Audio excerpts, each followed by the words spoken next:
are looking live at the GovCast. Sherry's rolled in. Look, the guest is flying in from the start. You never know who's going to show up on the GovCast today. Shari Levitin, we are blessed. Woo! Stick around. Big things happening on the GovCast today. People are like, what is this show you're running? Who's there? What's happening? Big time today. We've got big time guests picking our game up as we skyrocket into the top million LinkedIn lives. How's everybody doing? Happy holidays. Merry Christmas. Happy Hanukkah. Happy Kwanzaa. New Year. Am I missing one? Just happy holidays. Happy holidays, right? As there's something in my soul hurts me as a good Christian man to say that. So I try to knock them all down so I can't get sued. So how's everybody doing? Hey, who's that? Who's that over there? Who is that, Steve? I'm back. She made it back. I haven't been on since before Thanksgiving, I think. And Thanksgiving. What's your name? Who are you? What's your name? Who is that? I'm an imposter. Who is that? Andrea's back, engaged from Mexico. Where were you in Mexico? Tulum. Is Tulum worthy? What are we doing? Tulum was beautiful. The beaches are beautiful. The food was great. It was fun. It was a lot of fun. How was the COVID ranking? A very COVID scared or what? I think there's a lot of COVID there, but we tried to avoid, packed places. Good. I'm glad we're remote today. I'm glad. Stay over there. Good COVID's everywhere. All right, well that's good. Any cool excursions, Dre? Did you get to go on any activities? Snorkeling? We didn't do the snorkeling. It was raining one of the days, but we did do the Mayans. We went and looked at those. The ruins? Was cool. Yeah, the ruins. Yep. We did that. We did a lot of relaxing, to be honest. It was nice. Yeah, you needed it. I'm glad. Look, you look fresh. You look all refreshed. Steven and I still beaten down. Well, Steve went on vacation too. I am beaten down. I need to get my vacation in there. I don't know when that's going to happen. Soon enough. Once we hit the sales goal. Welcome back. We missed you so much. I'm glad you're here to get control back over the show. It was really off the rails, and we upped our guest today. So perfect timing. Stevie B, you want to introduce yourself? Hey everybody, Stephen Bryan, the Dean of GovSales University. And we are excited because the 16th, we are be hosting a webinar. Whoa. You jumped right into it. Go ahead, do your thing. Hey, I'm excited, Jack. So next Wednesday, we're going to be hosting a webinar. So anybody that's tuning into our normal time for the GovCast, join us for our webinar. It's going to be Wednesday at 12 o'clock, December 16th. You can just go to our website, govsalesuniversity.com. There's a little button there that has a webinar. Just fill it in. We'll be doing it Zoom. And hope to teach you the basics of government sales. So if you've never sold to the government, don't worry. We're going to teach you where to start the process. A lot of people are like, I know I can make money selling to the government. They spend $7 trillion a year. It's great. But where do I begin? So we're here to teach you the ropes. Make sure you have success. Listen, our guest today, Sherry, as soon as we started talking to her before the show, she's like, doesn't that take like 9 years? So Steven's going to blow all that up. She said 50 years. I think that's what she said. It takes 50 years for a government deal. Because what does everyone say? Listen, all the things we do, everyone knows we operate in the government world too much. But inevitably, when we do a webinar, when we do a training, when we do a speech, when I'm on a podcast, inevitably, everyone's like, I want to do it just like Sherry said. And then they always say, what, Steve? What's the first question? As soon as we tell them, what do they always say? Where do I start? Where do I begin? Those are the questions.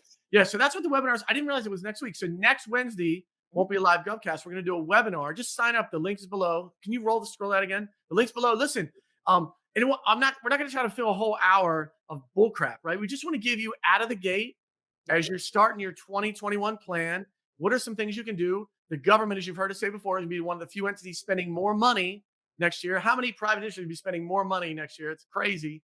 And they always pay. Another big thing, right? Some of you have contracts they're never going to pay. You're going to go bankrupt. They're going to say COVID did this, COVID did that, going to pay you in 6 months. So what we want to do is get you out of the gate. Where do you start? Very, really specifically, hopefully super quick, somewhat entertaining. And then we want to tell you how to start the process. And then once you're in it and you're growing, right, it'll just have a life of its own. But it's always the first couple of steps in anything. You go to the gym, you try to sell to a new market, first couple of steps. So that's the entire thing. I think the three of us will be there, right, Dre? Are you coming or? I haven't gotten the invite yet. DJ Dre, you're always welcome. Come probably on. In your email. It's probably way down there and things. So just I've been out of office.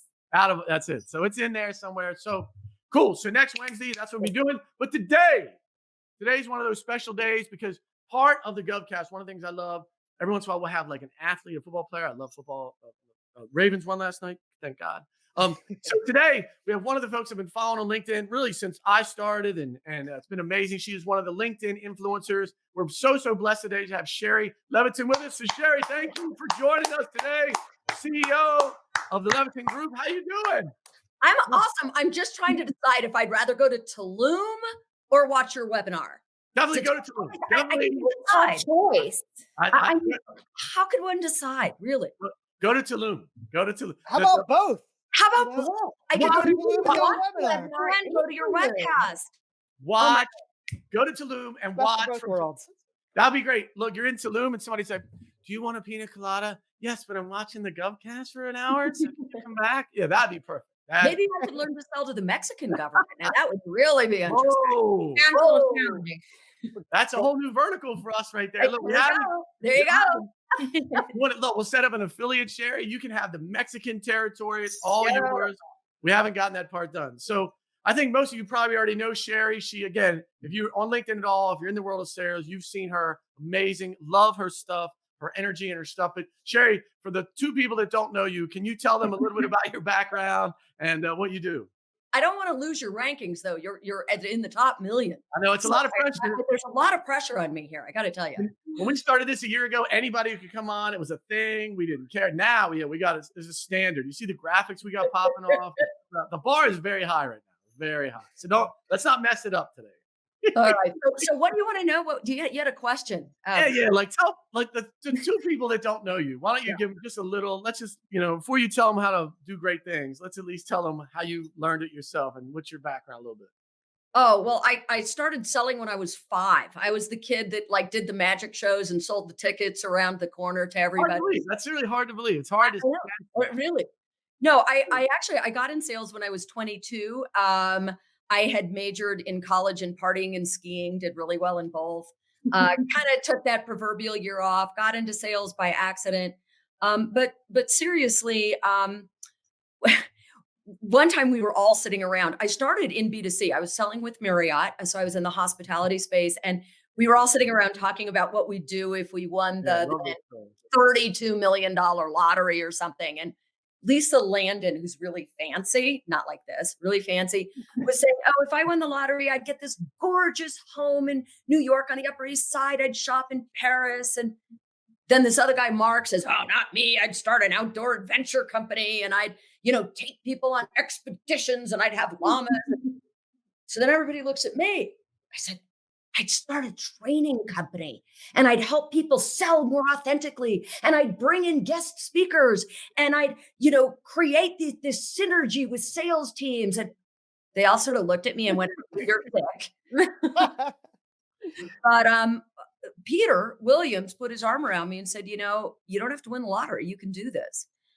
So that had been my dream. I was the top salesperson in all of Marriott, and then VP of sales, and ran sales teams of 300, 500 people. But the truth is, my passion, whatever title I had, I loved training and developing people. I think because I was fortunate enough to have a great mentor who showed me that being better at sales was really more about being a better human, learning to listen better, learning to, goal set better, to be authentic, all of these things. And it didn't just help me sell more, it helped me to be more.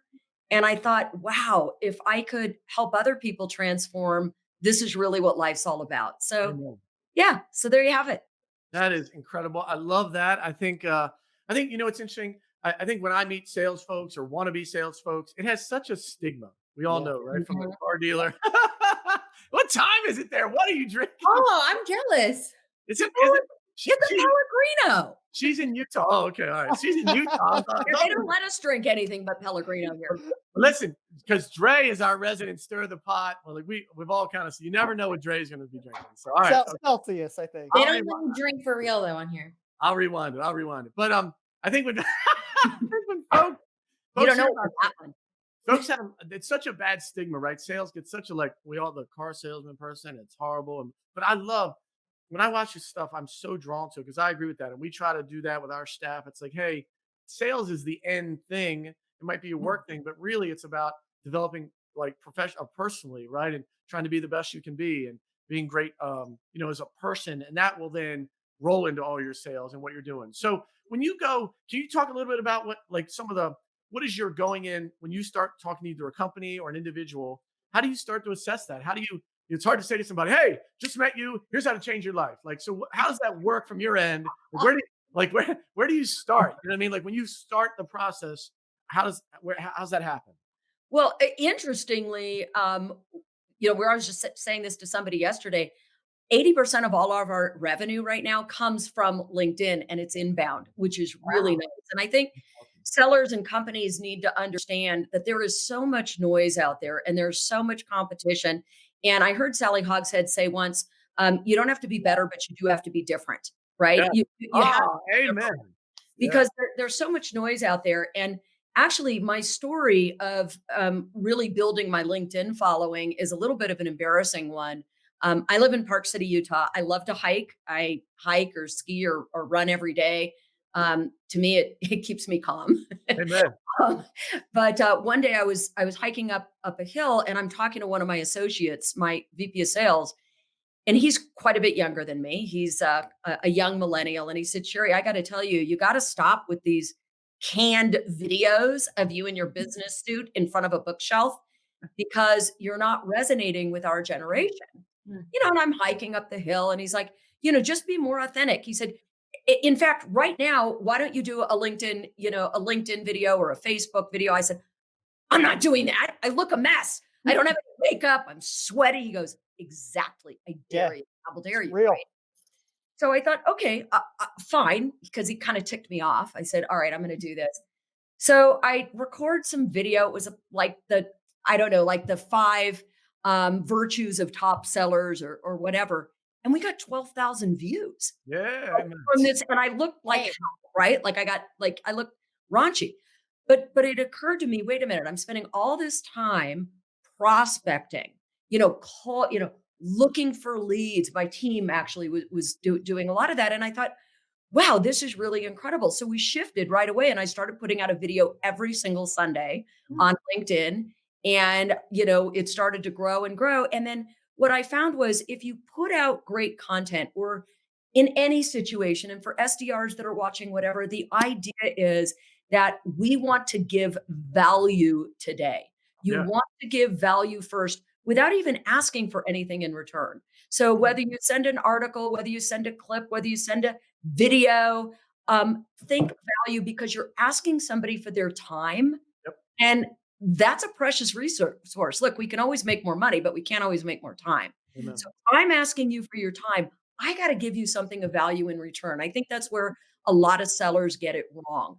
So that's really how we started. And now, people that like us come to us. People that don't like us, we wouldn't have been a match anyway. Who doesn't like you? How could that be? It happens. I'm telling you, it happens. Get out of here. I'll turn to this. I think it's one comment so important. Like we some of the folks that we interact with in the government space, all they do is post all the time selling their stuff. So totally agree with that, right? It's like, hey, like I got it. You sell consulting. I got it, right? You know what I mean? And so it's, hey, Right. Can you show more of yourself or add, give value added content? Totally agree with that advice. Steve. Yeah, well, I just was reading one of your articles. It talked about like the attention span when you were talking about millennials went from like 30 seconds down to 8 seconds. And I've heard other people say this. They call it like the fish mindset. Like they're just looking out there. So what's that? What was that? Oh, that's my fish noise. Is that a fish? Yes, that's a universal sign for fish. Everybody knows that. I didn't know the fish swam north. That's okay though. So keep going. Upstream, Alaska. We were talking about it earlier. They're fighting for their lives out there. But that's what you're doing in marketing. You're fighting to get attention. So you're trying to get 8 seconds of their attention. But how do you do what is some of the secrets that just grabs them right away? Like, do I just look a mess and people are like, what the heck's that? It's pattern interruption, or what are things that work? Well, I'm serious because 12,000 views or whatever you had, that sounds incredible. So like, what's the thing right away that, you recommend? Is it like just a funny thing? It depends. So like, if you're doing video, it's very different than if you're writing an email. So let's distinguish that first. Yeah. A lot of people ask me about video. I would say, and I hadn't really thought this through, but let's just go with it. Let's do it right. I think one of the first things is just be yourself. Just be your silly self. And if you're not a silly self, just be yourself. So, and I tell people, don't have this as your background every time, because backgrounds catch people's eyes. Yeah. So if you love to ride horses, do it on a horse, right? Do your video on a horse. If you, are, doing philanthropy, show yourself with the children, what you're doing, and then tie it into a message, because that creates interest right away. So I'd say that's one thing. Yeah, background scenery. I like that. Yeah, Switch it up. yeah. So really think about your background. I would say number 2, you've got to solve a problem right away. So too many people go in, "Hi, I'm Shari. It's really cold today." Click. Not like I can look at a weather report. Like I can figure out how cold it is in Park City today. Yeah. So you got to get to it very quickly. Again, we were just talking about attention span. So, hey, are you having problems getting a hold of your clients in Q4? Or, right now, how do you sell to friends? A lot of you are Zooming with friends over Christmas. You have a product they want. Let me show you, so hit the problem that people are having right away, or the issue that you're going to solve. And that's a huge thing. And then the third thing is what I just did. I love doing things in threes. And I do 3 wrong. You're supposed to do it like that. Do it like that. I don't know why. But if you tell somebody at the beginning, there's 3 ways to write a good email. There's 3 questions you need to ask to do a good discovery. So for anybody that's, wants to give a client a tip or wants to be an influencer on LinkedIn, when I find that when I number things, we're holding the audience. So that's really critical. Got it. And then literally just do it, because you're not going to be great at first. It happens over time. Think about your lighting. Like right now, I've got this light that actually makes me, look like I slept last night or something. Think about your lighting. Think about your mic. Like I got this mic here. Can't see it. We started this, Steven. Did you see the flesh? Look, see the nice flesh tone. Steven's had that. He's had that light the whole time. He's had, Dre and I to buy one. Yeah, Dre and I keep working through. We are working, but Steven right out of the gate was like, "Oh, look, I'm flesh tone." I'm the palest Irish guy. I had to do something to make it look good here. Makes us look the tannest when we're a little bit dark, Jack. Like Dre, right? Dre's we need to light Dre up, and mine's a mess. So. No, I appreciate those tips. There's 3 tips, and I think I seen that a lot with blog posts, or like the 21 things you like, the 15 things you like, but keeping it to 3, short and sweet. So I appreciate that. Is this how we do it? Think about a joke, right? Jokes are done in 3s. Usually there's the guy goes into a bar, then he goes into here, or it's the rabbi, the priest, and the, whatever. It's usually 3. I'll remember that. Thank you. Dre? So I got one. It's related to COVID. So more so, and it's probably a loaded question, but how do you think the sales process has changed, I would say, over COVID, especially companies that had a lot of outside sales reps where they're having to totally transition to everything virtual? So this is actually, I think we are in the middle of one of the most seismic shifts in sales. It was sort of like when inside sales came years ago. It became the new thing. And we realized that by segmenting sales, that we could actually, that we could get to more people in less time. And that was huge. Virtual sales is here to stay. And I want to explain what that means and put some context around it. Gartner came out with a report. This shouldn't surprise anybody. Right now, today, 90% of all B2B sales are occurring online. Okay, that we know. But here's some other interesting stats. 86% of your workforce would take a pay cut to work from home. And now people are realizing, whether it's women that mothers that can be a little bit more with their kids, or it's people that just want more work-life balance. Like when I started in sales, there was no such thing, right? But people are saying, wait a minute, I'd rather work from home. But here's the kicker, is that sales leaders predict 50% of all sales conversations will still occur virtually even after the pandemic. Why? Let's look at the reasons. If I'm an outside sales rep, maybe I can get to 2 or 3 people in a day. Yep. If I'm selling virtually, I can get to 8 or 9. Is my win rate going to be as high? No. Face-to-face is still better because you can smell each other. And I'll get to that in a minute.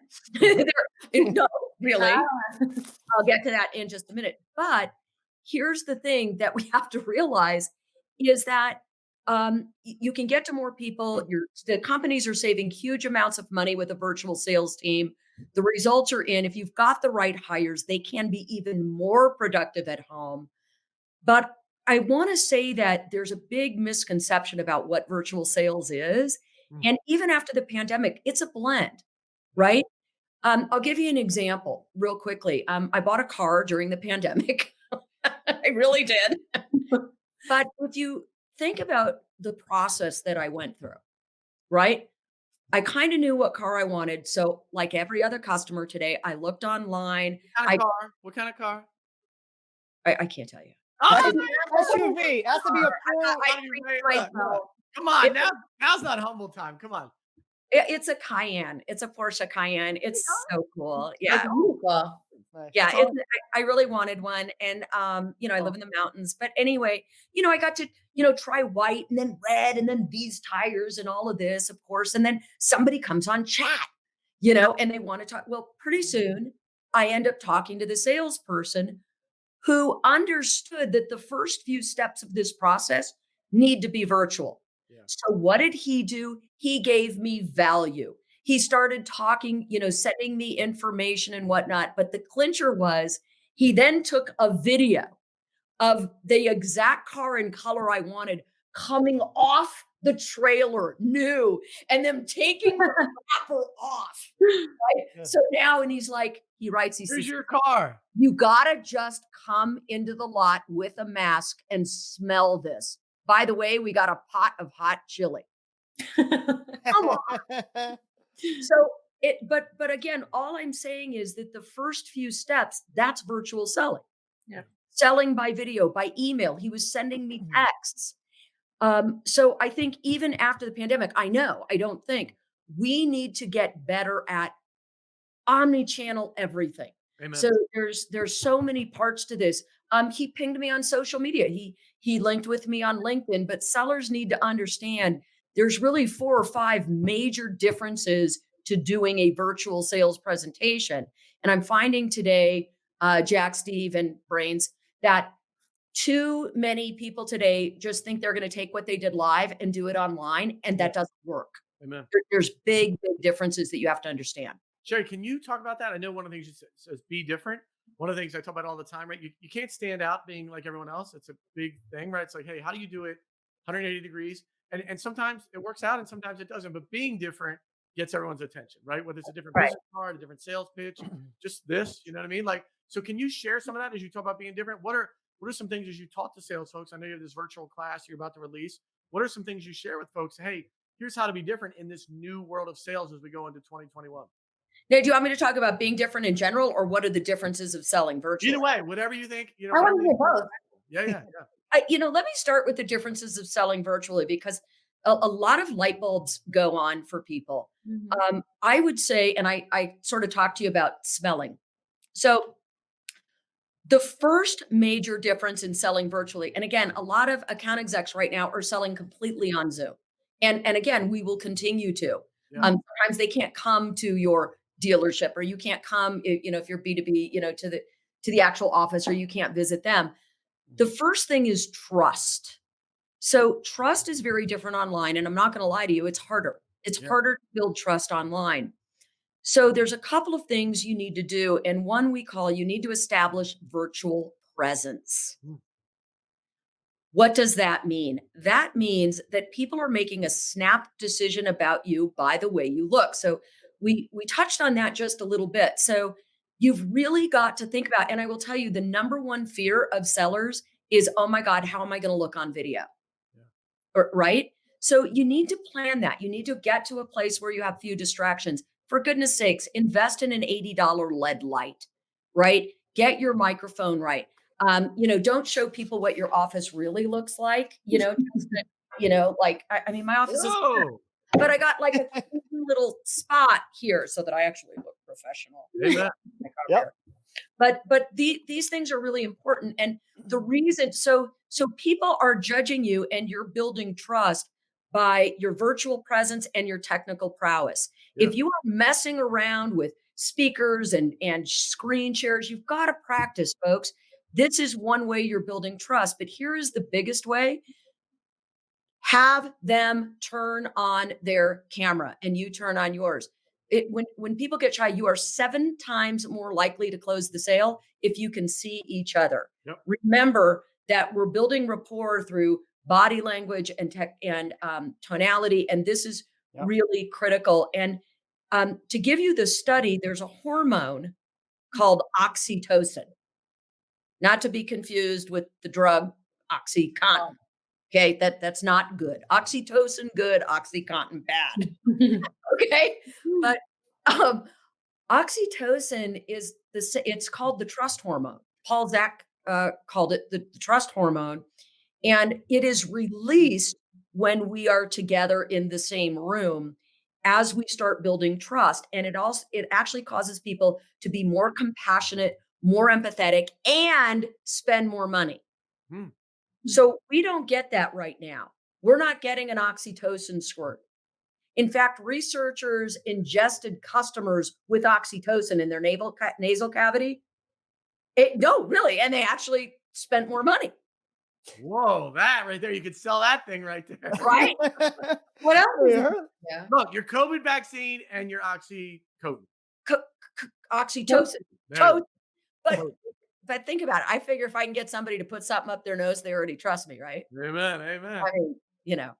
Listen, Right. in our staff meetings, we're the same way. You're not allowed to talk in our staff meeting if you don't turn your video on. So, like, people will be like, I'm gonna do my hair. Like, no talk. If your camera's off, you're not allowed to talk. That's it. That's some people say, So great, I don't have to talk. I'll give you 2 more of big Sure. virtual shift. Great. That one seems more obvious to people. This one doesn't. The second one is time. So if I'm an account exec and I say, hey, can I stop by your office at noon? Just for 15 minutes. If the rep is good, that 15 minutes, right, turns into 45 minutes. Pretty soon they're bringing in other stakeholders. Then you go to lunch and maybe you're even signing a contract, right? So you've got more of a serendipity when you're live. When you're virtual, usually when you're talking to a top decision maker, they've blocked off 30 minutes for a Zoom call or an hour. But then what happens, and we've all had this happen, you've got your 30 minutes, you start the call, and the CFO says, all right, I got 8 minutes. Give me your spiel. I got another meeting. Oh, yeah. So what the default of a poor seller, what they do is then they skip the rapport building step, right? I'm just going to get to the demo. Big mistake. You're better off scheduling the demo for when they have time and building a relationship. Hopefully you've looked them up on LinkedIn, you know a little bit about them. Hey, I see that this and this, and you build that trust so that you can rebook. But knowing this about time, we really stress in our course, how do you do a great pre-call plan so that you can expand or contract what you're doing? And that alone, we've done that with countless organizations. Really understanding how to do that pre-call plan makes a big shift. That's great. So great. Yeah. Sherry, I want to ask you a question because you talked about, developing rapport. And one of your posts talked about the double click method, which I thoroughly enjoyed. Like, people just say, hey, what do you like to do? And I think your example was hunting, but it's like, well, I don't like to hunt. I'm a vegan. Like, what? Yeah. Well, take it a step further. Why do you like to do that? Yeah. And I think that was so powerful because sometimes it's natural for people to do that. Like, you should, as a salesperson, like, generally care about that other person and want to know more. But people do that switch technique you were talking about, like, oh, I like doing that too. And then it kind of goes off. But developing that rapport, especially when we're all remote, I think everybody is feeling a little like, isolated, right? So they feed off this connection, right? Like, this is one thing that I love doing. So just a little bit more about that rapport building, because I think that's so important and people might find it difficult being virtual. Yeah. Because I always look in the background, I kind of see what people have, but if it's a blank wall like Dre, you're not getting anything on her. Steve me as a cat right there. Me as I have my door shut right today because my wife's home. So yeah, no cat. No cat. Well, yeah, Mia normally hangs out right here. It keeps me company. Your cat's name is Mia? Yeah. My dog's name is Mia. Oh! Hey. Name Mia and Mia can meet. Why did you name her Mia? You have a cat dog. Well, that's a good question. Somebody asked me once if I could meet anybody dead or alive, who would it be? And Amelia Earhart was in the top 3. So her real name is Amelia Earhart. Oh, okay. So Mia for call sure. her Mia. When you're on a trail, you can't go, Amelia Earhart, come. It's too long to get out. I get it. Kind of. Yeah. Yeah, Steve, why did you name your cat? Yeah. Why did you name your cat? Mia, it just says that like pretty name to it. So there's not like a backstory about anybody that we knew. We're just looking at names, and Mia had that tonality that we liked to it. It was like Mia. So Sherry wins that little report. Can I see Mia? Can you get her? Can we see her? whew, yeah, she's really big. Continue to think. I'll be back with Mia. Go ahead, go ahead. I want to meet Mia. I gotta get a forklift. All right, go get your forklift with the cat. Go ahead. See you in a bit. Sherry, one tip for building rapport online while Steven grabs the cat. How to build rapport online? Yeah, that's where Steven left that question of like, hey, he can't. Yeah. Well, how can you help him? Yeah. So first off, I just want to define trust, because I find sales trainers use a lot of these platitudes, right? Like build trust, build rapport. It's like, okay, but how? Right. So trust in my mind is really made up of 5 things: empathy, competency, reliability, integrity, and vulnerability. But the order matters, right? So empathy gets you in the door. Oh, yeah. Hey Mia, look at the camera. Hi, Mia. You think it was a dog, Sherry? Look. Look at that. Hey Mia. Oh, she's beautiful. There she is. Thank you so much. Ugh, She's gorgeous. she's heavy. It weighs in at a good 20 pounds. She's gorgeous. Thanks. Oh. That's the show stealer. You want me to get my Mia? You'd have I mean, I'm to. gonna have to go get my dog. We're doing pet day here. It's So I like, go get my okay, dog? I'm gonna get my dog. you're not going to be cuter than this dog. Mello is really cute. I'm having dog envy right now. I I'm was gonna, going to. Oh, here we go. The show is coming Wait, apart. when I left, we were talking about Jack, developing rapport. you talk about empathy for a moment or rapport, and I'll be right back. Oh, there you go. Now you gotta- Steve, now you got to carry the show. So, Now you- all right, I can carry the show because anybody trying to get a hold of a co-founder like Jack Siney, look at his hat. It says the Ravens. If you want to get a hold of Jack, put Ravens in the email, Ravens on the LinkedIn, Yeah. Listen, and you know he'll what's funny? respond. It's so funny you just brought that up because I was thinking that as she said that too. I go, Yeah. I am such an easy get. Like I had one sales rep from Gong. If you're not familiar with Gong, great company. One of their sales reps literally sent me the Ravens played. This is like a year ago. The Ravens played. The guy literally sent me a thing. He was like, hey, what'd you think about how Terrell Suggs played last night? Not good or whatever. You know what I mean? It was like, Yeah, straight. You're like, yeah. oh like, my God. I was engaged. who cares what he's pitching? I was like, yeah, he did play like crap. I can't believe he. What's that? Look at this. So I agree. You Look, need a haircut. finding something that relates to people that you're trying to reach is huge. Right. Yeah. How big is that dog now? He's not that big. He's just very hairy. He needs a haircut. Mellow, right? Yeah, wait for Podcast. Right, we are pet. We lost this everybody pet time. We're off the rails. Man, get back in here. This is already the best GovCast. Who cares about sales? Who cares? About their animals. Friggin- It's all about Mia. This is way more fun. Oh, cute. Steven, this is a live way how you build rapport. This is Sherry doing, look, this is live experiment. This Who is cares it. about Connection. Right. Well, Mia. Meet each other. Mia. she's cute. We just When I got a had- note that said it went from podcast to petcast. Yeah, she posted that while you're Saw gone. Yeah, so funny. We did. I had a little dog. I mean, Lola's small, but I had a smaller dog years ago. And when I walked it was what was it? It was like a Maltese, whatever. But it kind of looked like a cat, but it was definitely a dog. So when people would ask, I'd be like, "What is that?" I'd be like, "It's a cat dog." So you guys can actually have a cat dog. You do and be like, and people would just go with it. They'd be like, "Oh, a cat dog." You know what I mean? You just say it. They'd be like, "It's a cat dog? Do they make cat dogs?" Is that a real thing? Like a I just- labradoodle poodle? Like I they just mix kept it everything. moving. It's all about saying it with conviction, That's right? it. I would just right, and you got to walk away because you can't. And people, look, my wife would look back, and be like, "Did they really buy that?" I'd be like, "Yeah, it's a cat dog. One of the first." You're gonna see a lot of them in 2021. COVID, cat dog time. Cat dogs, yes. Well, because they've had a lot of time to breed. They've been indoors. Yes, it's Yeah. amazing. You got to keep their masks off, though. I know people have questions. There's some questions here we're going to get to, but I want to ask one question to Sherry directly, and then we'll do some of the questions. Yeah. Listen, so Sherry, the world you operate in, again, this kind of sales, being a leader, mentor thing. Can you share with the audience and us too, like Steven runs Gov Sales University, helping folks sell to the government.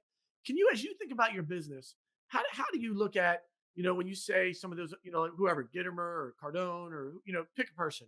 When you think about what you do, how do you differentiate yourself? How do you, without divulging any of your, company secrets, but like, how do you look at differentiating yourself? Because some of it can be a little warm and fuzzy. Like when you think about your brand, when you think about those folks that are out there now, all with big brands, God bless, like how do you look at it internally? Like, how do you analyze it? That's a great question. Actually, when I started, I set out to be the anti-Grant Cardone. And I've met Grant, and I'm not saying anything wrong with Grant, but to us, we have a very opposite audience. In that, to us, it's really all about replacing the hard sell with the heart sell, Mm. and we believe again, our real differentiator is a couple of things. Number one, it all starts with connection, heart, and authenticity, but you have to balance that with the need to roll up your sleeves and have the courage to get the deal. So it's not all Yeah.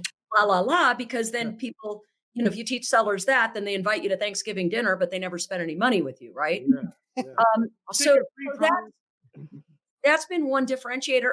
The second one is just fun. Look, salespeople don't learn without fun. So when we do an event, it's a rock show.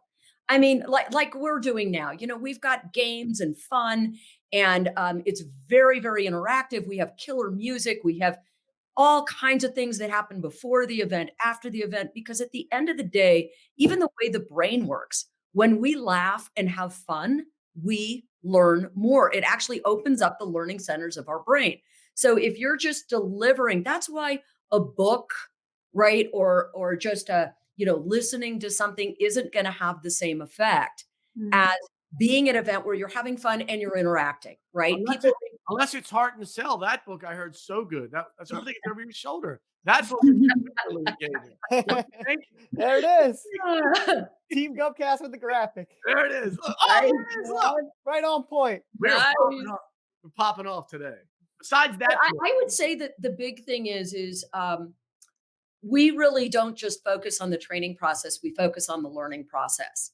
And we'd rather work with fewer companies, work deeper, and show an ROI. Our whole thing is, I don't care how entertaining the sales trainer is or how fun it is, we've got to create results. So we're not trying to just see to get as many customers as we can. And so we really customize. We get to know our clients. We work deep. We get to know their businesses, and we understand how sellers learn. So it's not just about how we want to train, it's about how they learn. And we, in fact, have a whole course called It's Showtime, the 4 pillars of an effective training, learning, and coaching process for leaders. So once they have our content, we're training them to be great coaches so they can eventually fire us. yeah.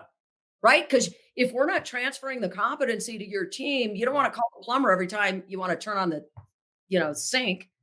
So, yeah. Yes. Teach a person to Well, fish. There's a bunch of questions, look, in there. So Dre, you want to process a couple of those, and Yeah. the audience is way smarter than us. So let's get them involved. Well, I was picking a few. So we've got Sally. So Sally said, so this would be for you. So how do you find the why for your product? Sally, I'm want to really understand that question. Is it your why, or how do you communicate that to your customer why they should get your product? I'm not exactly clear on the question, which actually something I just did is something you should do with your customers. If they ask you a question, if you're not 100% sure, you want to get them to clarify it. Otherwise, you may be creating an objection or answering the wrong question. Yep. Yeah, amen. So amen. Well, while she's clarifying, there's another one I wanted to ask from Mateo. So he says, where do you see marketing and sales alignment in a post-COVID world? Well, that's the age-old question, right? Aligning sales and marketing is always very difficult. I believe that we can't be so siloed between sales and marketing, right? They're seen as different departments. They're really not. They're really cohesive. So what sellers, I don't train marketing, but I can say from a seller's standpoint, sellers really need to know and understand what marketing is doing and saying. Content marketing isn't something that is reserved to the marketing department. You've got to know as much as your customer does about how they're positioning the product, what features are important to the customers. You want to use the same languaging that your customers are using, that your marketing department is using. Yeah. And I will say that there's a huge overlay when you are working on LinkedIn, when you're working with social media, you are marketing. That's what you are doing. You are marketing to your customers, and you have to make sure that everything, everything that you put out there looks as good as your hat.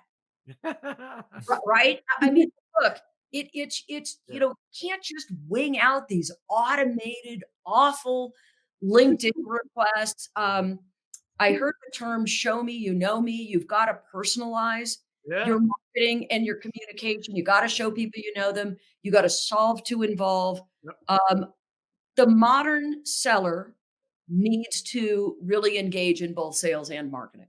Yeah, that's great. We were talking about that when you were off getting your dog. It was when you were off getting Mia. It was like, hey, when I had folks, I live and breathe the Baltimore Ravens, and so anybody that starts an email or something like that, I'd be like, I'm like that. What's that movie Squirrel when the dog goes squirrel? You know what I mean? I'm like, oh, Ravens, yeah, I'll read that email. You know what I mean? I'm an easy get. I think that's Up. Move the movie Up. Yeah, you got it. Dre, you got one or two more there?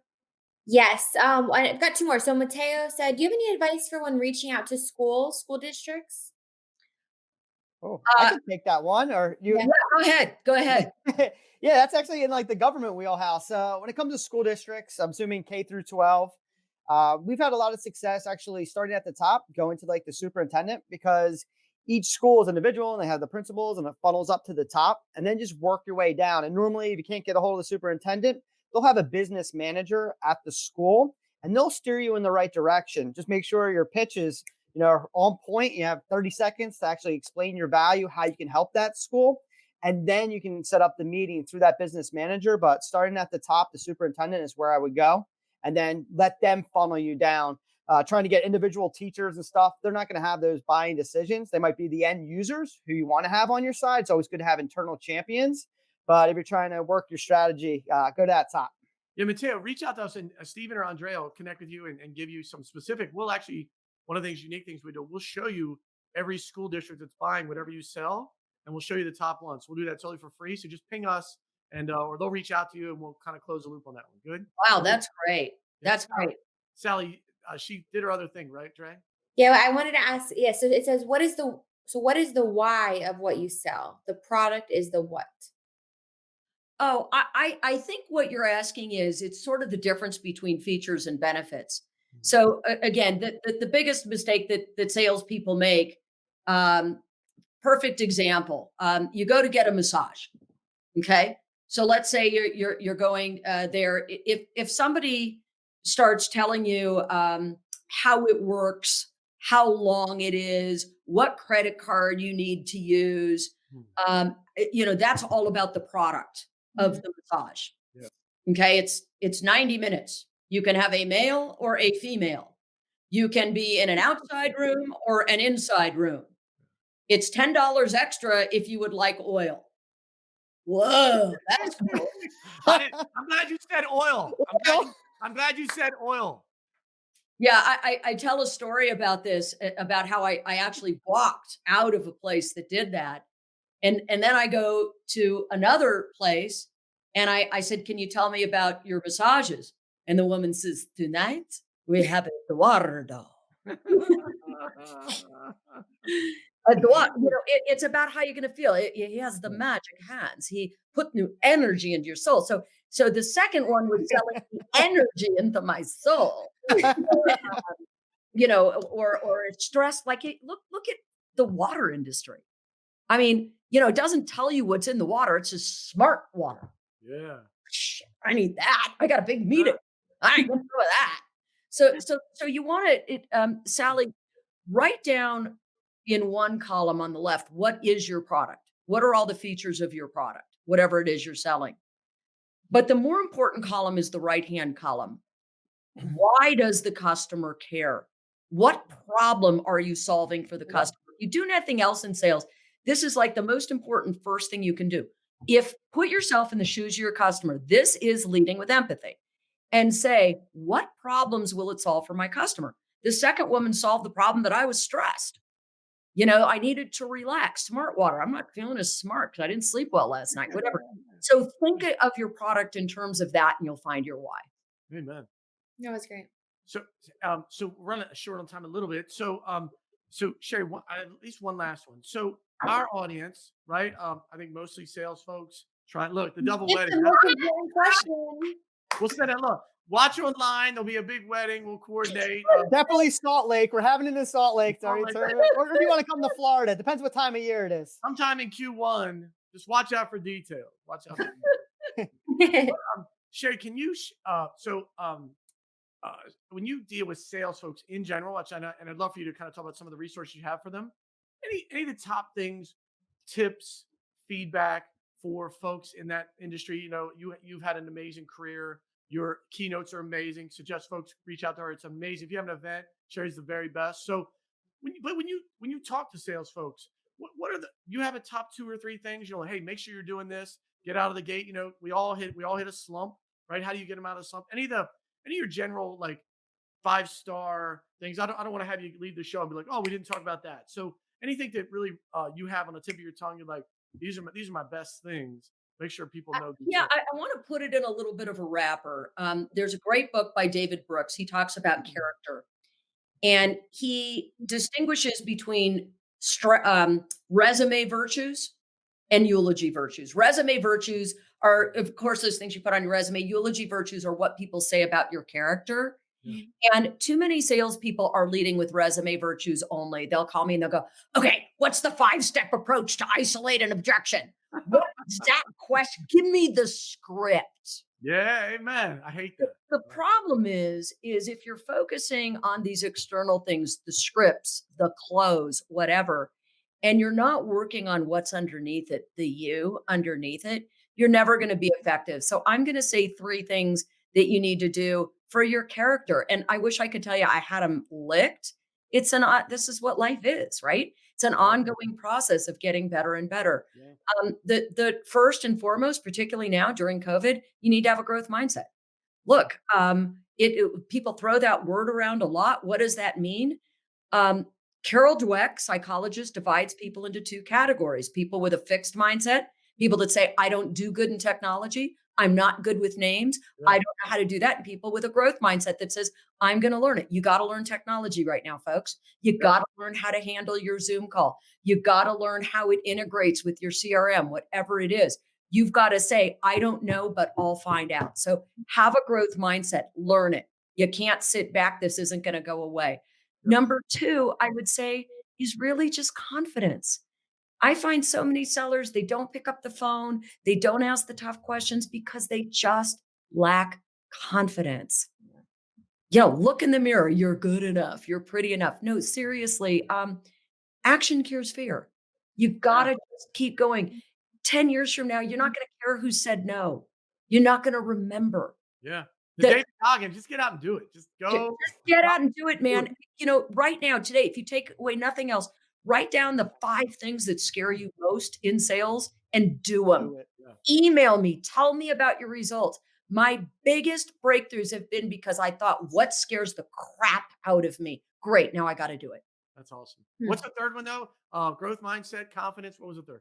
Positivity. The way you do it. Look, the way you do it like that. Not like that. 3. The third one is positivity. It's really easy to go, oh, woe is me, COVID. It's awful. I have friends that, oh, this is so awful. Look, the truth is, when you can be grateful, when you can think about what's working, what's good, who does support you, when you can look at a deal and say, yeah, I screwed that up, but here's the 3 things I did right. You're actually shifting your brain. When we are in a positive emotional state, what happens is we're more creative, we're more loving, we're more giving, and more resourceful. Practice positivity. It's an art, it's a skill. Amen. What's the name of the book you mentioned that had the traits in it? What was the name of the book? Oh, David Brooks. Yeah, David Brooks on character. He's a New York Times columnist. He's fantastic. And I put it in my book. Oh, there it is. That's the key. Look, we'll put that all in the notes for the audience. We'll put that all in the notes. So Shari, as we're doing that, give how do folks find you, reach out to you? Tell folks you got a lot of things going on. I know you have the new rehumanize the sales process. I know you have a virtual course coming out.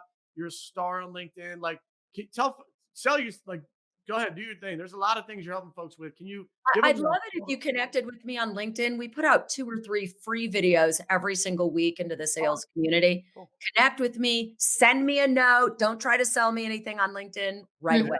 Wait, build a relationship with me. So could definitely connect with me on LinkedIn. You can email me directly, Shari, SHARI, at ShariLevitin.com if you're interested in keynotes, courses, whatever. And certainly you can go to Amazon and buy my book, Heart and Sell, 10 Universal Truths Every Salesperson Needs to Know. Amen. She has a ton of videos online, ton just on LinkedIn alone. A lot of things out there. Could not, her, as you could see, her energy and her experience was amazing. Could not recommend Shari enough. Any last words you have for the audience, the millions and millions of the Shari's fans? Stay positive, test negative. Amen. Shari, you missed your call. He's a preacher. You got a bunch of those one-liners. I mean, there's a preacher, there's a pulpit out there for you to do that thing. All right. Thank you. Hold on. Is there one last question that I missed? We got it. Name of book. Yes. Heart. Here, I'll hold it up. Heart and Sell. It's on Okay. Amazon. 10 Universal Truths Every Salesperson Needs to Know. And we'll put all the links on the GovCast. Thank you so much, Sherry. You have a great holiday. God bless. Stay safe out there. All right. Be great. Thank you so much. Thanks, man. Appreciate you. That's awesome. Love it.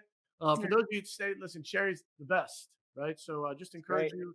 There's probably about a dozen folks out there. I mentioned like Cardone and Gittimer, and Sherry's in that mix of like, but certainly has a different vibe than some of the folks that are out there. So just encourage you to watch your stuff. And I think like all things in life, if that fits, as she said, if that fits, your vibe and how you live your life, and her energy is amazing. You can tell, as she just brings it all the time. And so encourage you to reach out to her. She has a ton of free things. She was just slow playing it. She has some virtual classes coming, and she has this new Rehumanize Your Sales process that's out there. So as a keynote, really, really great stuff. So, Steve, you want to pitch your webinar? I know you got one last go. You got one last.